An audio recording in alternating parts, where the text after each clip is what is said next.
Children's book illustration, we love it. It's beautiful. The nostalgia, the color, the environment, everything about it is stunning. And there is a delusional part of me that's like, you know what? I think I can do that, even though I have never, ever done anything remotely close to that. I guess we'll find out. And so to get some inspiration, I had to obviously go to the bookstore. And when it comes to children's book illustrations, I feel like there are many styles to choose from. And although I don't want to categorize anyone's style as they're all so unique, it just makes it slightly easier if I vaguely categorize them into 4 groups. Detailed and simple, and within those, cartoonish and semi-realistic. For example, detailed semi-realism could be seen in like the Polar Express, whereas the Very Hungry Caterpillar would be a simple cartoonish style. And after getting a refresher on how children's book illustration kind of looks like, because I've literally been on Pretty Anime Guy Pinterest for the past 2 years, I don't really remember what they look like. I kind of forgot the vibes of a children's book illustration, but I'm good now. So I was ready to get drawing. So I looked up a prompt generator because I knew that my ideas were probably not the best, and I just wanted something random, you know, like a random situation where I can make a nice title page out of it. So I got the Air Crackles with Magic. And then immediately I was like, yes, I'm going to draw the cutest, simple, cartoonish witch with her little cat, and then there's going to be some cute like magic wands and sparkles. I feel like I could go a lot of ways. I could do like a thick line or like thin lines. I think I'm gonna go with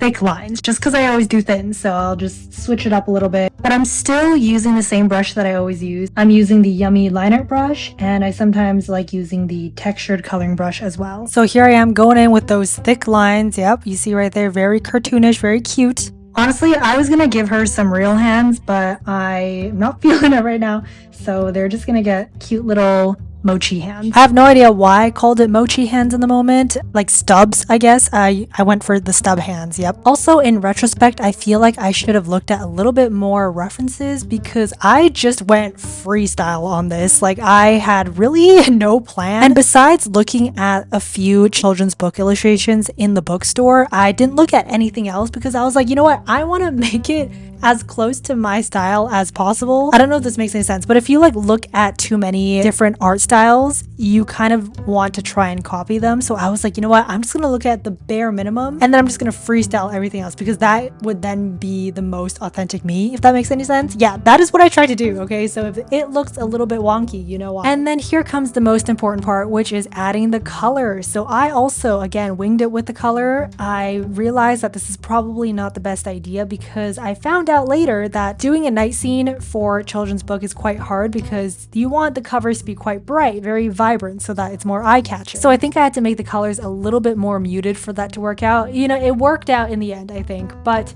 adding the color is definitely a harder process than the line art for me. You know, I love over rendering, but for this simplistic scenario, we had to keep it nice and simple. And I feel like, you know, I would give it like a 7 out of 10. And then I started slowly wrapping up, changing the color of the liner, adding a few more details here and there, making the cat invisible. And then I was like, I have a genius idea. Let me make it into a book mock-up. Are you ready? Boom. Look at that. A real children's book. Are you kidding me? Of course. Okay, you know, it's not real, but I wanted to see it if it could be a cover, what it would look like. Okay, I wouldn't say it's the best. It's definitely a little bit questionable, kind of amateurish. I would give it like a 5 out of 10. So what did I learn from this? 1, simplicity is key. Sometimes simple is good. Simple is all you need, especially if it's a children's book cover. Number 2, it still takes a lot of time. You see these covers and you're like, well, it's so simplistic, must have taken like 30 minutes. No, I was drawing well over like an hour. And 3, it's fun. The idea of thinking like, wow, this is gonna be on the cover of a book. Children are gonna judge this book based on what I draw. That's kind of insane. I know mine was fake, but you know, same idea. So I don't know if any publishing companies or authors are looking for an illustrator. You can see that I can and am willing to try a lot of different art styles. Just name it and I will try it. But no, yeah, next time you're in a library, just take your time and really admire the covers and the inside. They're all so nice.